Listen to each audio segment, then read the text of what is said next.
네, 듣고만 있어도 주식 공부가 저절로 되는 주식 스터디 방송 시작하겠습니다. 오늘은 10월 25일이죠. 오전 7시고요. 저도 이제 장전에 이제 모든 리서치가 다 돼서 방송 켰습니다. 일단 금리 이야기를 안 할 수가 없어서 몇 개 좀 준비했고요. 어제 이제 미국 장은 금리, 어제 빌 에크먼에 대한 그 코멘트를 어제 그 오전 방송, 그리고 어제 장 마감 방송에 다 안내를 드렸고, 채권 이제 공매도 포지션이 나오니까, 10년 국채 수익률이 하락을 했어요. 그리고 또 보여드리겠지만, 2년 국채물에도, 채권의 수요가 확인이 되었었고, 그리고 현재 이스라엘 가자지구 쪽, 가장 지금 핫한 곳이 가자지구, 핫하다고 표현해도 되나 모르겠는데, 아무튼 지금 여기가 가장 큰 분쟁 지역이잖아요. 그래서 여기에서 이제 지상전은 제고하겠다. 지상전을 제고하면은 아무래도 이제 민간이나 뭐 어쨌든 전쟁에 대한 그런 분위기가 상당 부분 축소가 될 수가 있고, 이제 어제 테슬라도 그렇고 MS도 그렇고 빅테크들 실적이 잘 나오면서 또 니콜라라는 이제 종목이 있잖아요. 제2의 테슬라라고 해서 거기가 이제 또 가장 또 유동성의 바로미터이고 아, 그 니콜라 쪽에서 이제 8% 반등이 크게 나오면서 어제 미국 장이 좋았고 뭐 알파벳, 구글이나 뭐 마이크로소프트 모두 실적 좋으면서 장도 좋은 마감으로 해줬습니다. 그래서 오늘 장 우리 장 기대되고요. 같이 또 보겠습니다. 일단 또 JP 모건 다이먼에 대해서 내용을 회장에 대해서 코멘트를 가져왔고 최근 7% 금리 대비해야 된다 언급했던 JP 모건이 무슨 일이 일어날지 조심스럽다면서 국채 수익률 곡선 커브가 100bp를 상승할 수 있다 얘기가 나왔습니다.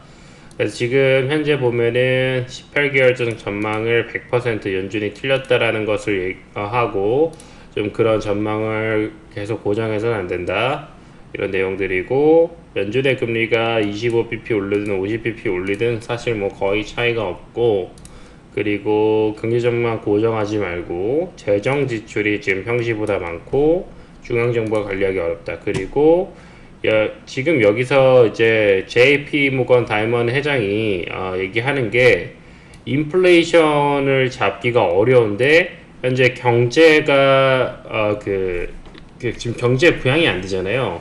그러니까 경기 부양을 할 건지 인플레이션을 잡을 건지 둘 중에 하나를 선택을 해야 되는 거거든요. 근데 지금 경제 전망에 대해서 지금 경제 부양에 대해서 JP 모건이 얘기를 하고 있어요. 지금 펀더멘털 자체가 회복이 되지 않으면 뭐 인플레이션이든 뭐든 의미가 없기 때문에 뭐 국채 금리가 그렇게 되면은 상승할 수가 있죠. 지금 현재로서는 메리트가 없잖아요. 채권도 뭐 다 반토막 나는 상황에서 100bp가 올라도 아무도 수요가 없을 그런 또 집계 될 수 있습니다. JP 모건은 워낙 이제 다이먼은 워낙 좀 비관적인 전망을 많이 내요. 그렇기 때문에 뭐 좀 어느 정도 걸러들을 필요도 있겠지만은 한번 좀 여러분도 고민을 해보시면 좋을 것 같고, 국채물 입찰이 예상대로 됐는데 2년물 국채 발행금리 5%짜리로 해가지고 수요가 근데 그 응찰률이 평소보다 적죠. 지금 뭐 채권을 사는 사람이 없어요. 그런데 어찌됐든 간에 막 시장이 걱정하는 것보다는 나쁘진 않았다는 거고, 강한 입찰도 야간 입찰도 아니었다. 그냥 딱 맞는 수준이었다. 요 정도 현재 시장 분위기 체크하시고, 금리가 계속 치솟으니까 일본은 확실히 펀더멘털이 좋습니다. 정례 매입에 포함되지 않은 어떤 특별 매입을 진행한 거죠. 그래서 3천억엔 그리고 거의 중장기랑 이제 장기 채권을 매수를 했고 3천억엔이면 이제 우리나라 돈으로는 300조 정도 되는 큰 돈이죠. 300조를 크게 매입을 하면서 금리가 치솟기 때문에 본인들이 이제 금리를 낮춰주는 효과가 나는 거죠, 사실상. 그래서 뭐 일본은 진짜 이런 것들이 다 통제가 가능하다. 정말 기축통화국이고 어떻게 보면 진짜 미국보다 잘하고 있는 것 같아요. 미국 국채 똥값 되기 전에 물론 어느 정도 하락했을 때 다 뭐 매도를 하고, 근데 또 그 나름대로 잘 컨트롤하는 것 같아요. 아무튼간에 우리도 이런 부분들이 좀 필요하지 않을까 생각이 듭니다. 정부가 뭐 움직이는 게 없어요. 경고만 하고 금리를 또 올린다고만 하고 있고, 뭐 올리는 건 올리는데 인플레이션을 잡긴 잡는데, 아무튼 뭔가 좀 확실한 카드들이 나왔으면 좋겠습니다. 총선 전에 나와야 좋겠죠. 네, 그 총선 전에 이런 것들을 좀 정치하시는 분들이 얘기를 많이 해주셨으면 좋겠습니다. 지금 뭐 자영업자 살리는 것도 당연한 거고, 일반 기업부터 대기업까지 좀 경제를 살릴 수 있는 좀 획기적인 카드들, 뭐 사우디 외교도 좋겠지만은 내정적으로 좀 뭔가 관리가 많이 안 되는 것 같아요, 우리는. 그래서 아무튼 어제 이제 제 장 마감 방송에서 정말 좋은 자리에서 코스닥이 반등을 해줬고, 지금 현재 미국 시장이 이틀 연속 반등이기 때문에 어제 진짜 이게 저가 대비하면은 이제 변동폭이 마이너스 1.7에서 2.7까지 오르고 종가 마감 최고가 마감이거든요. 기분이 상당히 좋을 수가 있는 그런 자리예요. 물론 뭐 이런 자리도 종가 마감이 종가가 올려서 마감을 했지만 지금은 좀 의미가 다르죠.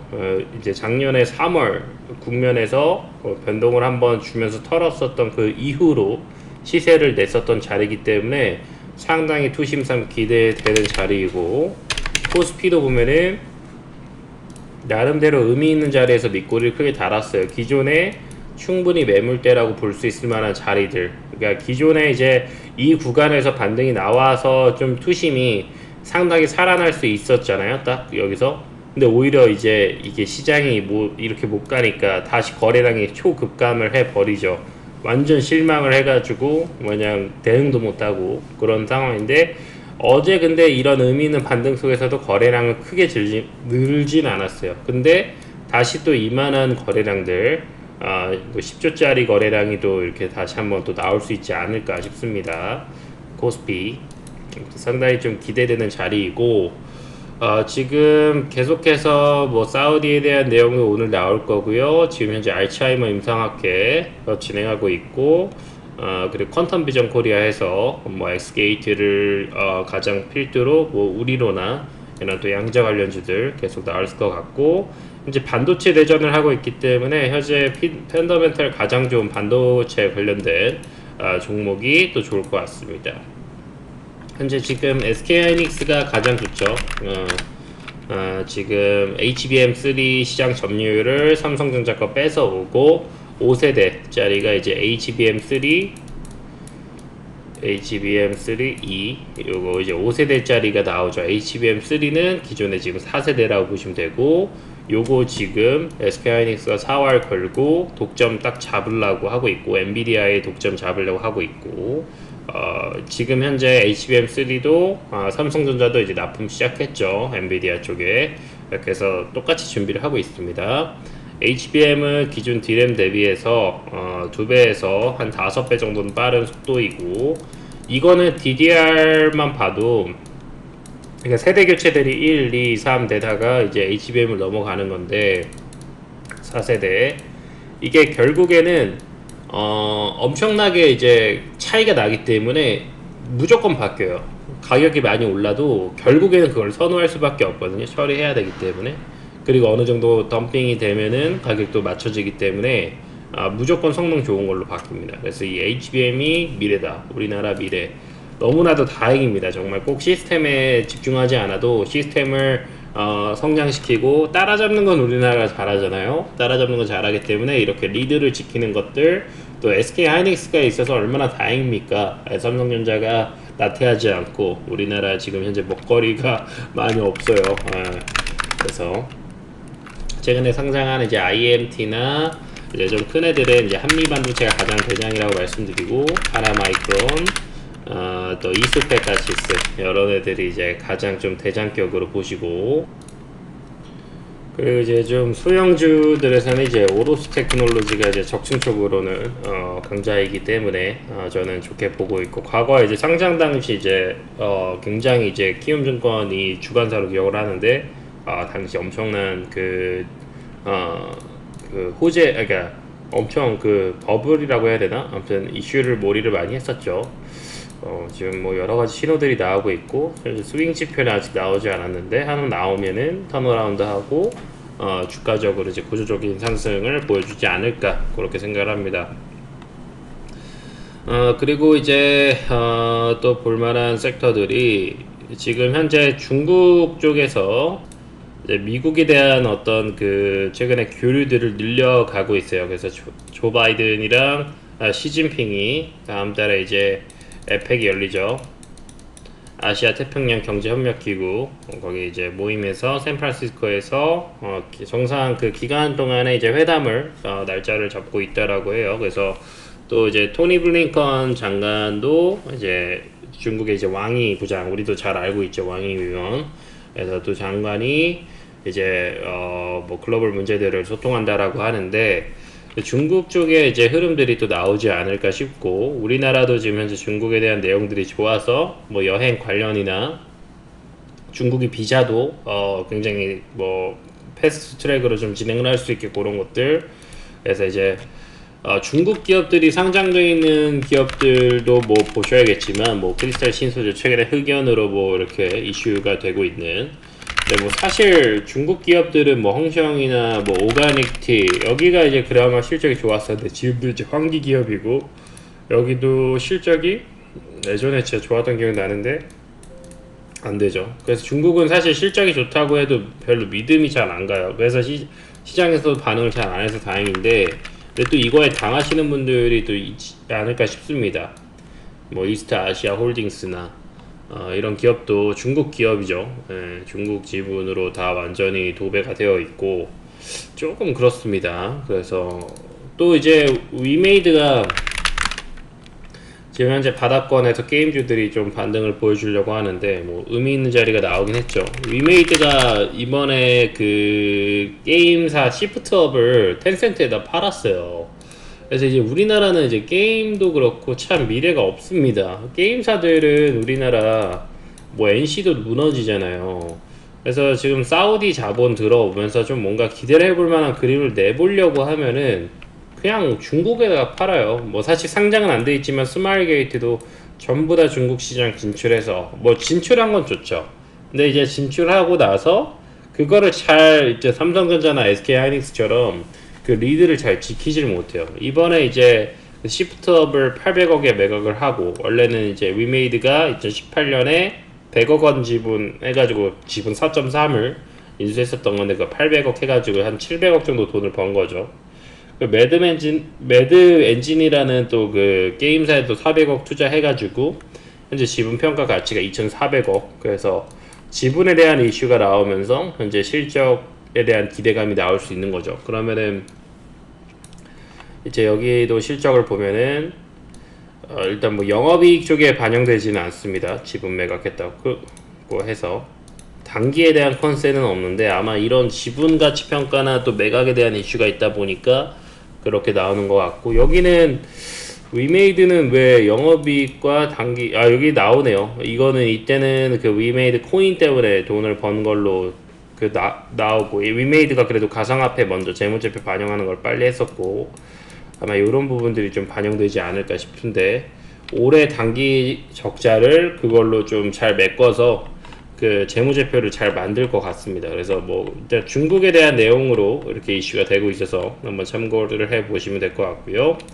지금 우리나라 이제 좀 걱정인 부분 중에 하나가 이제 출산율이죠. 2040년이면은 유소년 인구가 반토막이고 현재 지금 합계 출산율이 0.7명이에요. 근데 좀 있으면 0.6도 볼 수가 있습니다. 자, 전 세계에서 유례 없는 수준이고 결국에는 힘들죠. 나라가 태평성대를 해야 되는데 태평성대하기가 참 어렵고 아무튼 뭐 과거를 많이 그리워하시는 분들이 많은 것 같아요. 뭐 제 또래도 그렇지만은 나이 많으신 분들이 과거를 참 많이 그리워하고 그러니까 모두가 똑같은 거 할 때가 어떻게 보면 좀 기쁠 때도 있었던 것 같아요. 이제 많은 옵션들이 생기면서 많은들이 그런 옵션 속에서 상향 평준화되고 그러니까 어떤 그 외부적으로는 뭐 그러다 보니까 사는 게 좀 팍팍하지 않나 싶고 이 저출산 예산을 그동안 엄청나게 배정을 했는데 뭐 혜택을 받다는 사람은 거의 없는 것 같아요. 예. 뭐 차라리 진짜 뭐 보조금 10만원, 20만원 이렇게 줄 게 아니라 진짜 막 진짜 1억씩 줘야지. 지금 어차피 가계부채도 힘든데 차라리 정부가 이 가계부채를 우리나라는 정부 부채는 또 그 저기 뭐야 국가 부채는 또 그 되게 양호한 편이거든요. 이거를 국가 부채로 바꿔야 돼요. 그러면 우리나라에서 지금 가장 큰 현안이자 미래에 걱정되는 게 뭐예요? 바로 출산율 아니에요? 출산율? 출산율. 그럼 어떻게 하면 될까? 그럼 차라리 아기를 낳으면은 1억씩 까주면 어때요? 차라리 가계부채를. 그러면 지금 여기 2천조가 있는데 1억으로 다 까주면은 2천조에서 1000조 1조만 까면 1조가 만억이잖아요. 만억. 그러면 아기가 만명 생기고 만명 곱하기 2천조 해면은 얼마야? 2천만? 국민 2천만이 생성이 되는데 맞죠? 제 계산이 맞나? 계산기를 켜야 돼. 이거 아침이다 보니까. 그러니까 우리나라 예산이 2천조야. 2천조인데 이거를 억으로 환산하면은 2천만. 그럼 딱 1억을 탕감해주면 2천만. 괜찮은 것 같은데요. 그죠? 2천만 국민이 갑자기 또 단계, 물론 이게 바로 이렇게 되지는 않겠지만 분명히 수요가 있을 거예요. 가계도 가장 고민하는 게 가계부채고, 국가도 가장 고민하는 게 가계부채고, 우리나라 국가부채에서는 넉넉해.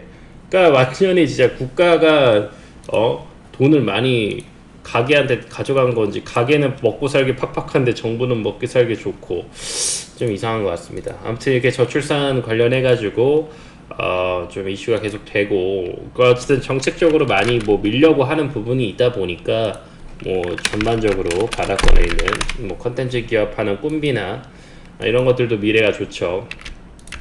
그리고 최근에 산정했던 SMG 엔터 여기도 다 바닥권까지 왔어. 그러니까 이게 사실 실적을 보여줘야 되는데 이렇게 출산율이 계속 반토막 나고 뭐 수요층이 떨어지는 거죠. 그러니까 해외 진출을 또 모색을 해야 되고 참 이게 좋지는 못한 것 같습니다. 아무튼 뭐 자리들은 거의 다 나온 상황이고 또 계속 그 정책에 대한 이슈가 나오면은 이슈 받을 수 있으니까 그런 방법도 한번 고민해 보시면 될 것 같고요.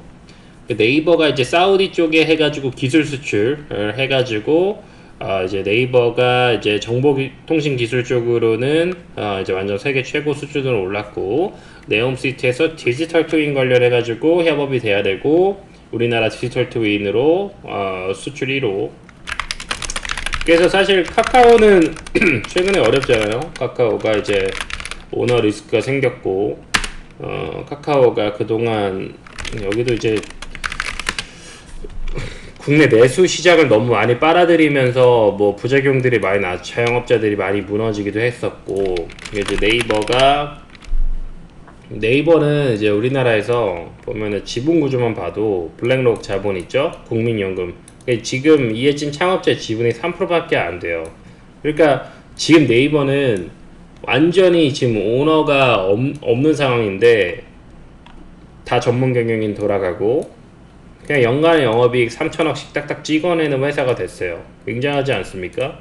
분기에 3천억씩 딱딱 찍어내는 회사고 완전히 자동화돼 있는 거고 모든 조직이나 이런 게 다 최적화가 돼 있는 상황이에요. 그래서 여기서 이제 수출만 가져오면 되고, 네이버는 이제 그 유저 수가 1억이 넘는 플랫폼을 한 4개인가 5개 갖고 있어요.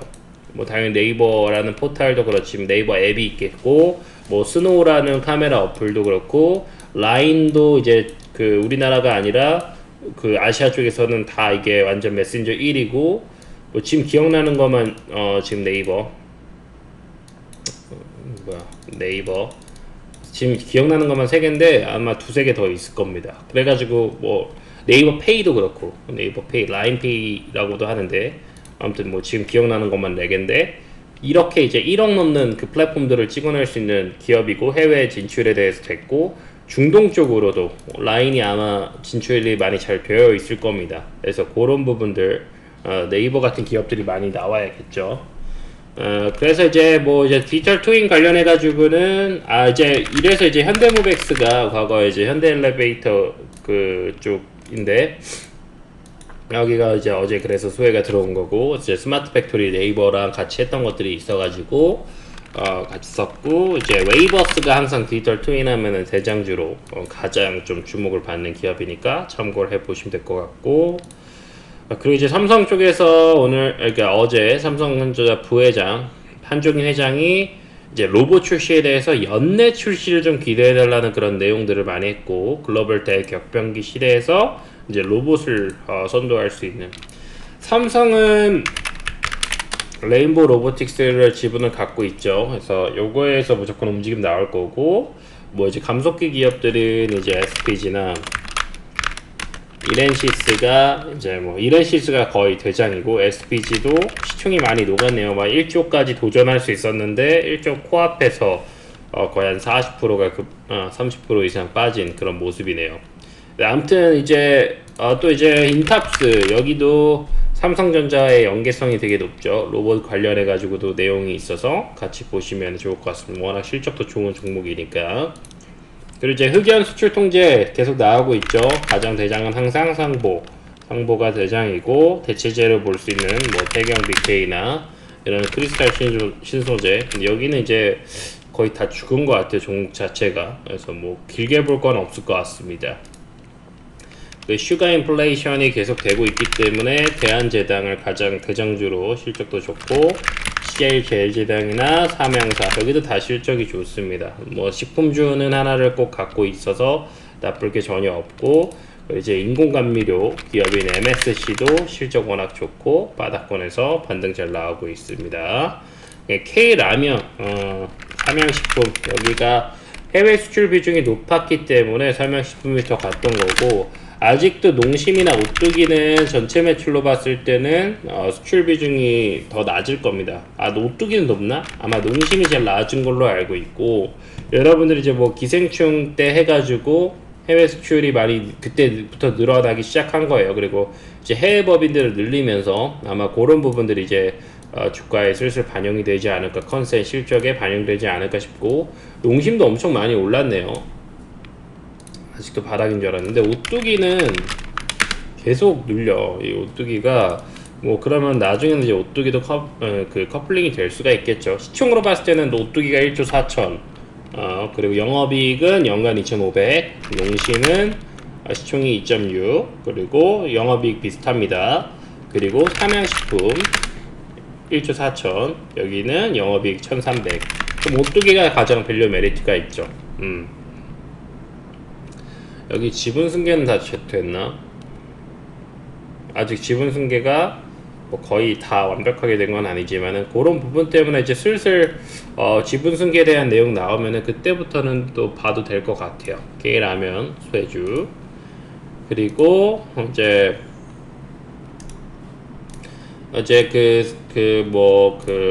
슈가도 오르지만은 다른 식품 원재료들이 많이 늘고 있기 때문에 식품주를 꼭 보셔야 되고, 카카오도 가격이 엄청 상승했다고 해요. 그래서 한국 가구는 자회사가 대원 인터내셔널이었나 그거 가지고 있는데, 그거를 이제 카카오 유통을 하고 있고, 한국 가구도 그렇고, 이제 커피 관련해서는 이제 뭐 카카오콩이 커피는 아니지만 같이 올려가고 있는 이제 뭐 한국 맥널티나 보라티알, 여기 이제 수입 식품 유통을 하는 데들, 여기들 같이 보시고 그러시면 될 것 같습니다. 뭐 다 바닥권에 있네요. 실적도 나쁘지 않습니다.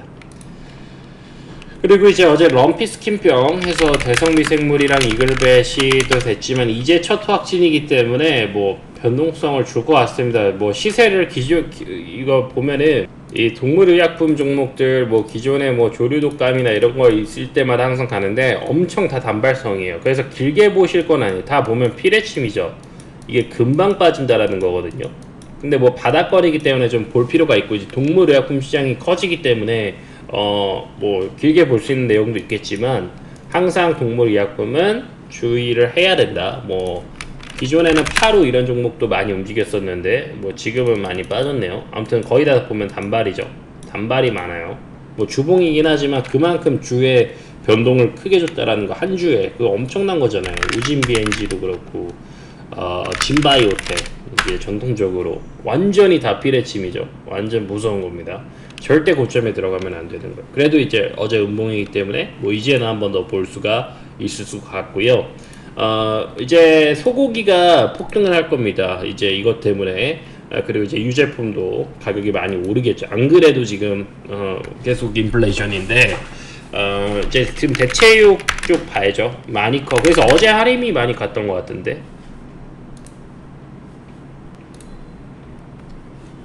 그래서 이제 어제 할인이 많이 갔고, 이게 막 계속 끊기네요.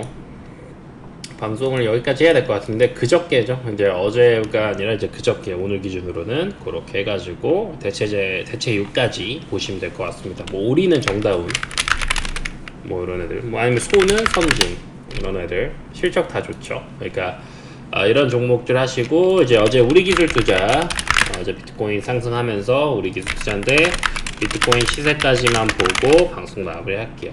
비트코인은 현재 이제 일주일 한 달 동안에 30% 크게 상승하면서 이제 오늘도 이렇게 상승을 해주고 있고, 이제 여기서부터 이제 좀 다시 박스권을 좀 만들 것 같은데, 아무튼 한 달 만에 30% 연간 100%가 올랐고, 아마 하반기 비트코인 좋을 거고, 비트코인 가면 그 다음보다 주식이 잘 간다, 주식 잘 가면 그 다음 부동산 잘 간다, 여러가지 투자 자산으로 고민 많으신 분들이 있을 텐데, 하반기 그렇게 나쁘지 않으니까 너무 걱정하지 마시고, 너무나도 좋은 자리라는 거 다시 한번 체크하시면서, 여기 나오죠. 그래서 이런 자리는 그래도 조금 더 긍정적으로 봐도 되지 않을까 싶고, 실시간 도움 받으실 분들은 스터디방에 입장하시면은 도움 받으실 수 있고, 제가 장 전이랑 장 마감에 방송하고 장 중에는 차트 보고 해야 되니까 실시간 방에 오시면은 좋은 종목들 바닥권에서 잘 잡아드리겠습니다. 수고하셨고요. 오늘도 화이팅 하시기 바라겠습니다.